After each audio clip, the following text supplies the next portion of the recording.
Be patient. Okay.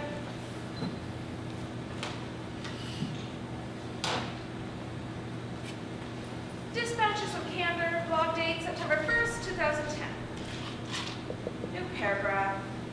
Occupational hazard of a blogger. We often think how we write and vice versa. So after doing this for too long, it's the only way I can unload. Take several years of conflict, mix it with 4 or 5 days of exhaustion, flavor with familiar relationships / misunderstandings / expectations, sprinkle with private and public obligation, and copious amounts of alcohol. Heat until boiling. Warning, consumption of this beverage is best avoided. This cocktail will most certainly lead to this kind of a wedding. You're a bastard. Peter, stop it! Shut up, Hope! And you're a tease. But I'm not just gonna go give you the ending for free. You're gonna have to work for it.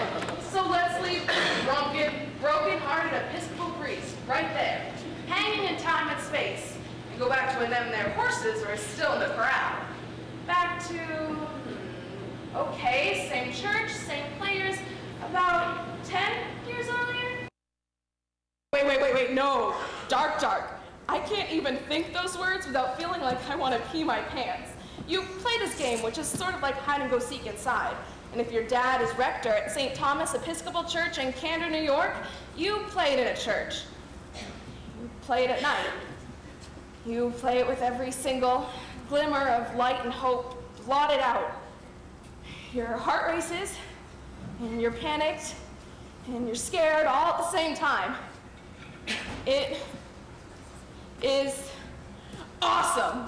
Everyone stands in the center of the church holding hands. The person in the center of the group is it. My older sister Elizabeth was always it. 1, 2, 3, dark! Everyone scatters and hides the best they can in the dark. As I was the youngest, I was always stuck for a good hiding place. Incidentally, dark is what really happened to Father Miller's ashes. Children, what was that? Nothing! Polly, get out of here! Polly, over here. Thanks, Peter. I think Lizzie is coming. Peter? Claire, let me scooch in. Oh, Peter, you always hide with me. And then, once hidden, you wait. You wait for Elizabeth to hunt you down.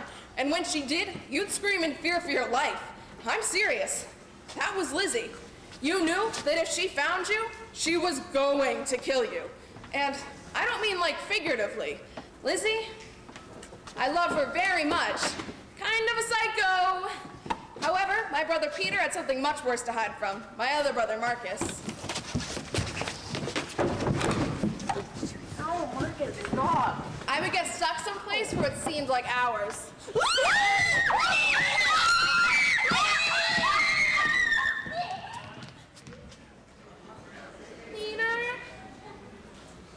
Peter, are you out there? Peter, I really have to pee. I would usually sing Grandma's song to help keep me from being afraid of the dark, and to forget about my bladder. You are my sunshine, my only sunshine. You make me happy when skies are gray. You'll never know, dear, how much I love you.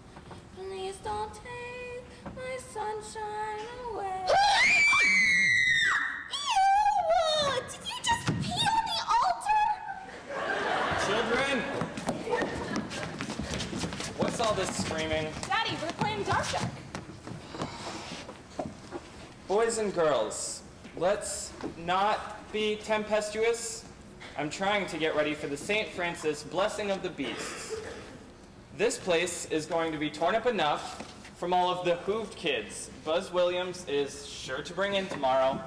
I don't need my sneakered kids adding to that mess, or my sneakered niece, or my sneakered friend of child. Sorry, Dad. We feel really bad. Shut up, Peter. You shut up. Shut up. Shut up. Boys! Shut up. Hey, you. Now, I have to pick out 2 more passages, and then maybe we can go get some ice cream.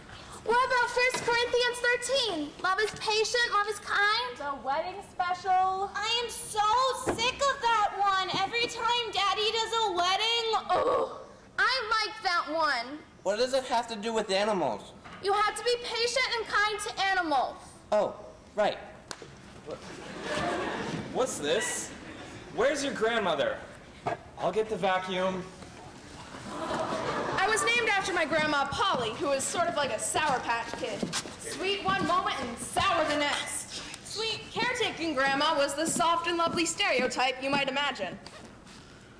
Then there was sour, scary grandma. Take our graveyard runs, for example. The church was down the road from the creepiest, most ancient graveyard on the planet.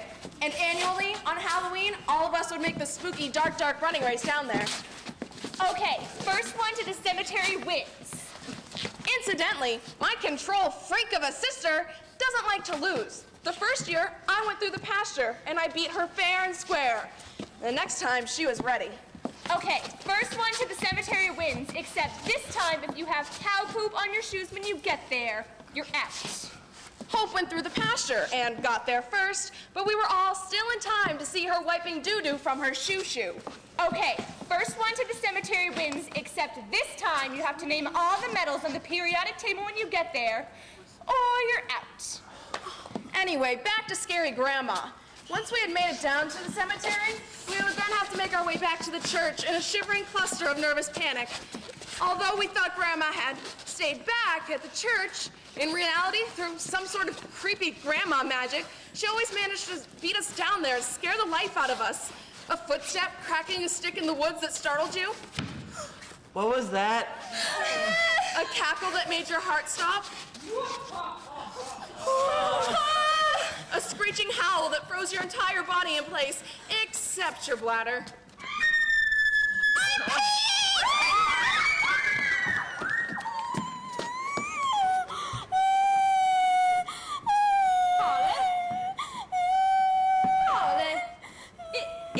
It's me, Polly. I'm scared. Oh, baby doll, it's just me. You were the one making all those noises? Oh, no. Those were real monsters. But they're all gone now. See what I mean? Evil. Honey, you don't need to be afraid of the dark. No matter how much you can't see, the good Lord is always shining the light down on you. But I still can't see. Well, maybe next time you'll remember to bring a goddamn flashlight. Jesus loves all his children, but he don't tolerate stupid. Come on, let's go have some pie. Oh, wait, which way did they go? That way, I think. Okay, scare them first, then pie. Okay.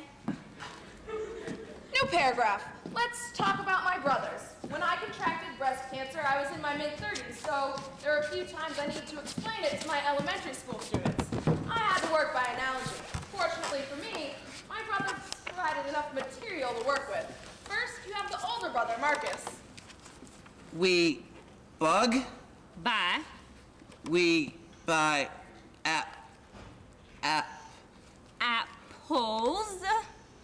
We buy apples at 2. Where do you buy apples? We buy apples at the store. Then you have the younger brother, Peter. William ran up the hill knowing he only had moments left to catch the ferry. Although time was short, he was overcome with a sense of bittersweet serenity. Very good, Peter. And so there is some mild animosity? Marcus. Okay, so the naughty kid analogy works like this. Cancer is a lot like a naughty child. The cell begins like a normal kid, happy and healthy, but somewhere along the line it gets pushed in the wrong direction. The cell is first exposed to what doctors call an environmental stress, which in small doses may seem harmless. My turn. Hey, stop! But over a long enough period of time, it can make the cell grow. Peter quickly became known in the family as Peter Dammit. Peter, damn it. Get out here. Or, Oh, come on. Peter, damn it! Get off the car! Or when Peter's report card came home. 4 D's and an F? Peter, damn it. But when it comes to cancer, one naughty cell isn't enough to get the job done. So it needs to make naughty friends, and it waits until its neighbor's cells are sad.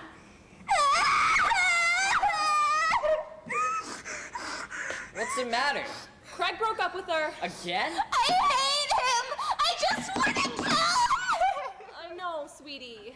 Let's not get too psycho. I say we just trash his bike. Yeah! Soon, there isn't just one cell that's raising hell. There's a small army of them. And all the come to Jesus meetings in the world ain't gonna do squat and or diddly.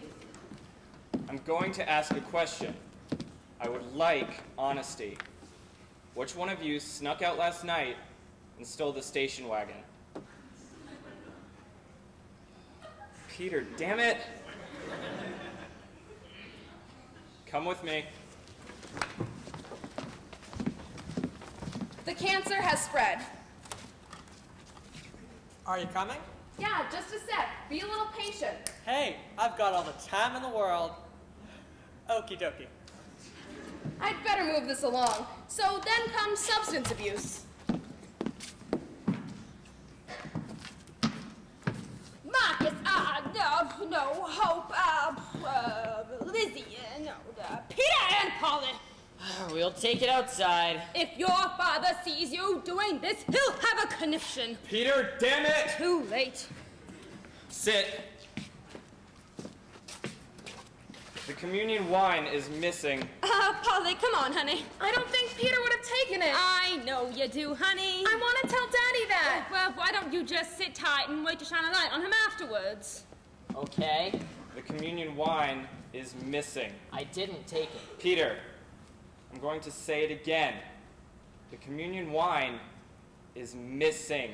Dad. Peter, I have defended you to the school. I have loved you in Dad. all the ways I've known how, and yet you continue to embarrass the rest of us with your behavior. I have attempted to Dad. Be quiet! I have attempted to guide you with his teachings, but I can see now that that wasn't enough. You've stolen from me, stolen from the church, and you will return what does not belong to you. How long have you been drinking? I don't drink. How long? I don't drink. Don't you lie to me! Not here!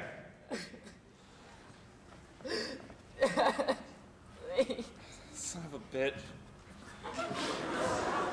New paragraph. When Grandma Polly died, I was still in college. My sisters had graduated. Marcus was working and in the reserves. I suppose it was her time. It still hit me pretty hard. It changed me. I started to see the church differently. And I could tell that hurt Dad. Peter, he had his own problems. He didn't show up until after the funeral.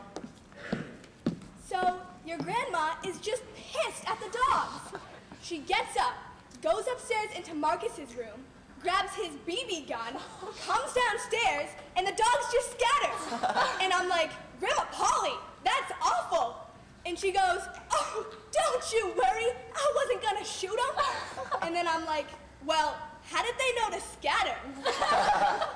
I was going to tell you guys, but she bought me off with pie. Oh. Well, we should probably clean up. What the hell happened with Peter? Who knows? Great, there he is. Where the Do hell know have what you time been? Thanks for showing up. I'm sure Grandma really appreciates it. Wow. You think you can stay conscious long enough to help clean up a little bit? No promises, but let's see where the afternoon takes us. Anyone else? No? Good. All right, Polly, why don't you pick up the bulletins people left in the pews? Elizabeth should vacuum. Where's Elizabeth? I think she left. What? Yeah, George was getting bored and wanted to leave. Why does she always date such douchebags? Do one thing and do it well. Right. Okay, Polly, you can vacuum. Peter, Claire and I will clean up the undercroft. Actually, Clara, do you want to give me a hand picking up the choir loft? Sure. All right, Nancy, you can help Peter. Okay. All right, everyone, let's get going. What is she going to do? I don't know. Ready? I'll be right down. I'm gonna grab some trash bags. Get back here! Great. That ship has sailed. You're not going down to help Nancy, are you? Nope. Thank you For what? for not judging me. What, for drinking in the church? Isn't exactly your first time. Right. The communion wine just never gets old. You know, you don't always have to live up to expectations. Again, do one thing and do it well.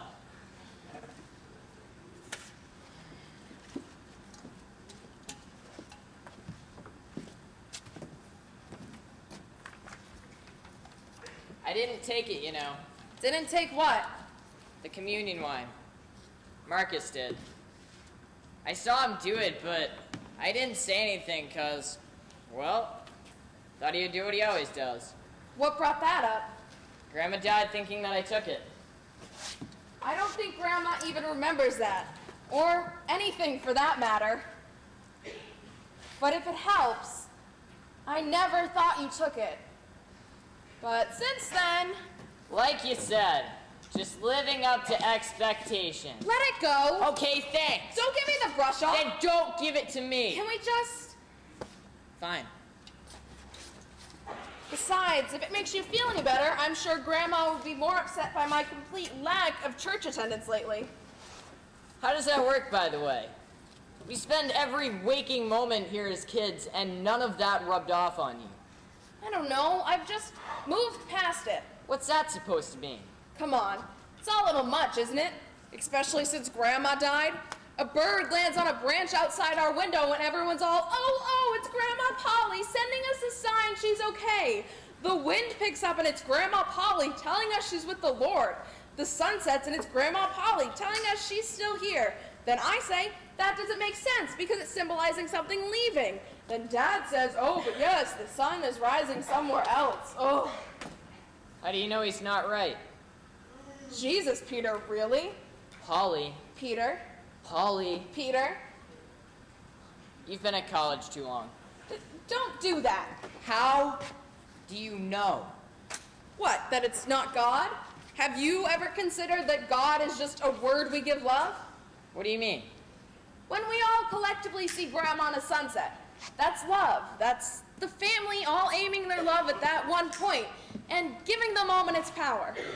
The sunset becomes more than a sunset because our love for Grandma makes it that, not God. But did God give us that moment together? Peter, do me a favor. If you're going to preach any more religion in this here church, put down the flask first. Everyone, come outside quick, there's a rainbow. What's that? Mustard seed. I think it's yours. As in faith the size of a mustard seed? That's all it takes. Everyone, come outside. We're getting a sign from Grandma that she's all right and doing well and watching over us. Oh, is it too corny? Oh, let's sing it. Amazing grace, how sweet. People, get a grip, it's just a rainbow. Look, the rainbow ends at Grandma Polly's cemetery. Yay!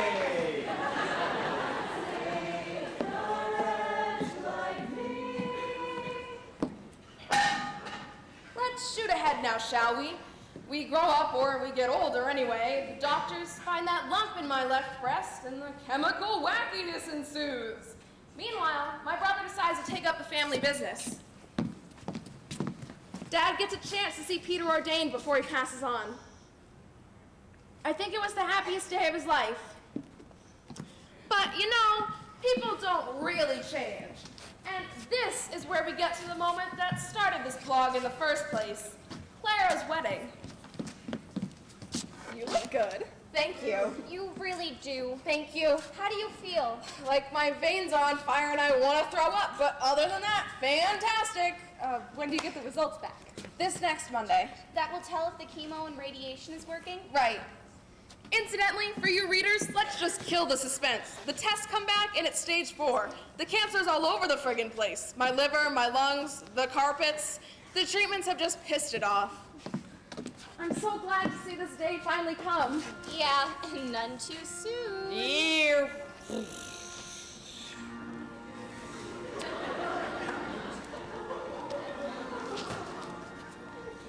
Dearly beloved, Oh no. we're all gathered here today to witness this man and this woman, come together and such. Well, he found Jesus if only he could find AA. How in the world did he get through seminary? Oh, I'm sure he fit right in. You know what? Let's just get right on to the readings. Holly? Holly! There's my Polly. They knew I'm agnostic and they asked me to do the reading at their wedding. Even worse, I get stuck with the wedding special, 1 Corinthians 13. You say you like it once and they never let it go.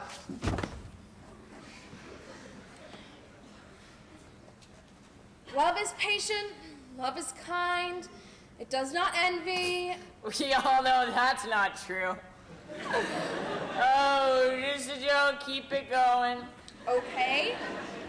It does not boast, it is not proud. Come on, Peter. Seriously, let's get through this. Let's get through this. Is that how you want this shotgun wedding to go down? You guys, stop it.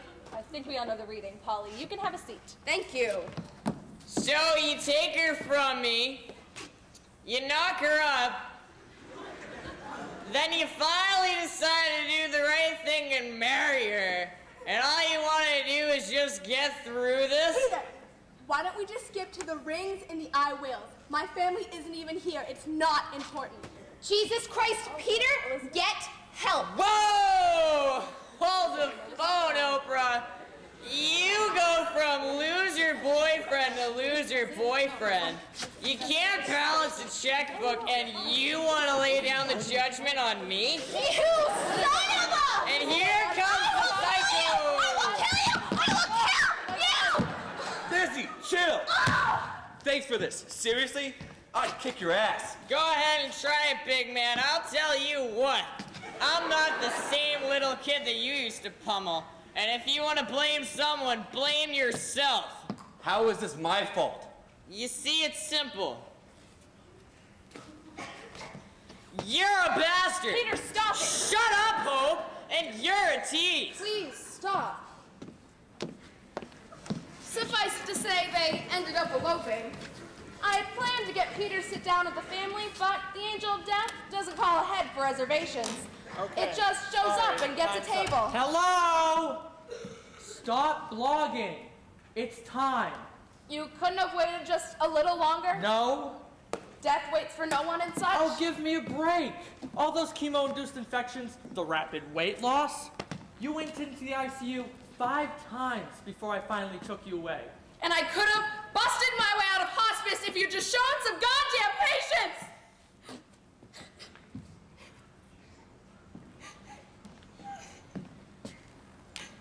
Hey, I'm so proud of you. You did so well. I'm just so tired. I know. Can't they stop fighting? No. Where does the door go? It goes exactly where you think it goes. You say that to everyone, don't you? Polly, please. I know. To the dark, dark. Nowhere. I know. You don't have to say it. Thank you. You know, I can see it now.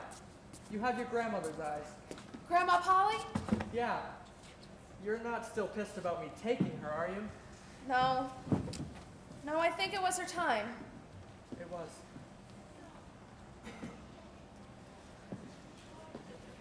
What was she like when you... A lot like you. Stubborn. She wanted to hang about and hunt some people before she left. She was a scary woman to say no to. She was a pretty religious woman, too. Did you ever tell her the truth about where all this leads? I told her the exact same thing I told you. How did she handle that? Actually, I don't know. She was pretty preoccupied with your whole family bickering at her funeral. It upset her, huh? Oh, no. She was laughing her ass off. She was an evil woman. Thank you. Wait, can I see my funeral? Oh, you don't want to do the funeral thing. Can I? I guess. What? It's gonna be a letdown. What? Why? Seriously, Polly? That's what they look like at a wedding. I trust them. Okay, come on. They already started. You got us here late. Really? You're complaining. Can't you take us back to the beginning or something? Oh my God, Nancy is talking? I don't have a rewind button. Okay, shh. Oh. She was my accidental matchmaker. People have told me for years that my husband is way too good for me. And they're right. Because that was how he was brought into my life. He was invited to a party to meet Polly, and Polly was not good at showing up to parties on time. And I was. She's taught me how to deal with envy. I've been envious of many things in Polly's life. I was envious of her when I first laid eyes on her. Her brown curly hair and those little baby lips. And I remember wanting one of her so badly. But my mom assured me that someday I would get one too. Probably with soft curly hair and sweet kissable lips. And 3 months later, we took a drive to Utica and we got a dog. It's not quite the same, Mom. But mostly, I was envious of her family. Sure, I was a cousin. But sometimes, I secretly wished I was another sister. The laughter, the sleepovers, running through the fields at night in our pajamas. There were times when I knew that there was more than just cousinness between us. What we have isn't ordinary. And I know in my heart that one of my sisters is gone.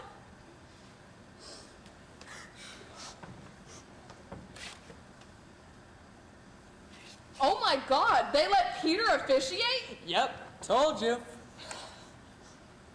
I have a tendency of starting out in kind of a confusing way.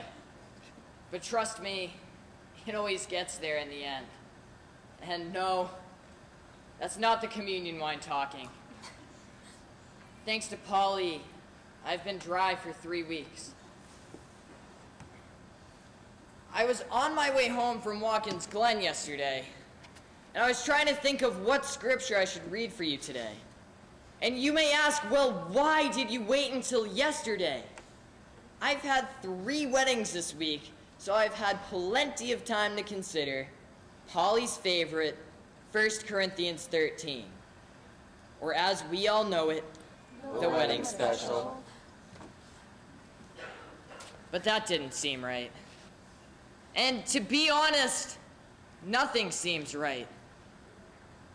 I did those weddings because I didn't want to think about it. I couldn't find God. No, that's not true. I just didn't want to talk to him. He took away the only good thing in my life.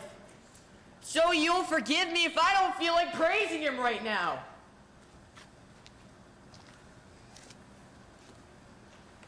And I'm left to ask and answer, how does a family, already pretty wrapped up from the mileage, heal from this kind of wound?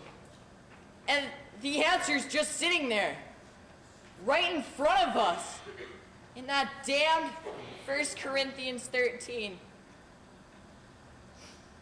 Because, as Polly tried to tell me so long ago at Grandma's funeral, to heal this family there is the most excellent way.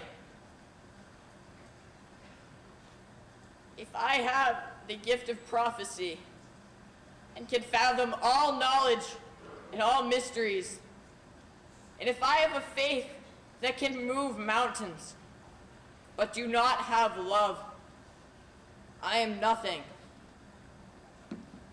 Because love is patient. Love is kind. It does not envy. It does not boast. It is not proud. It does not dishonor others. It is not self-seeking or easily angered. And it keeps no record of wrongs. It always protects. It always trusts. It always hopes. And it always perseveres. And as these three remain, faith, hope, and love, the greatest of these is love. Nancy has prepared a song for us that Polly would often use to ward away the dark. Nancy?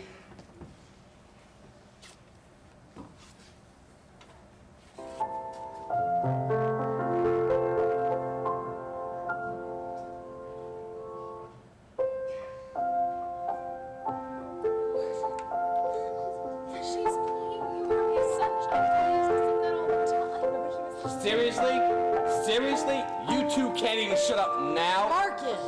Seriously, these two can't stop jabbing for a second. We're not the ones ruining the song! Yeah, you are. Marcus. You can't stand them either. What? He just means the talking, not the rest of it. The rest of what? What do you think? I mean, I'm telling you, it's just rude that you guys are talking. It's just ridiculous. Look what you guys did.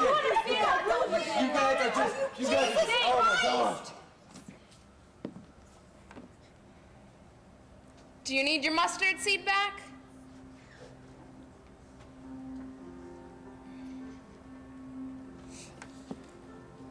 You said that door goes exactly where I think it goes. Yes. Just like you told Grandma. Yes, Polly. Okay.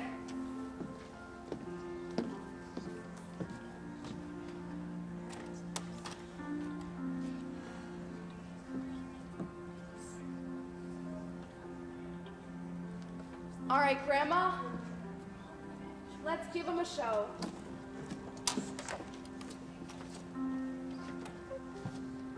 Son of a bitch!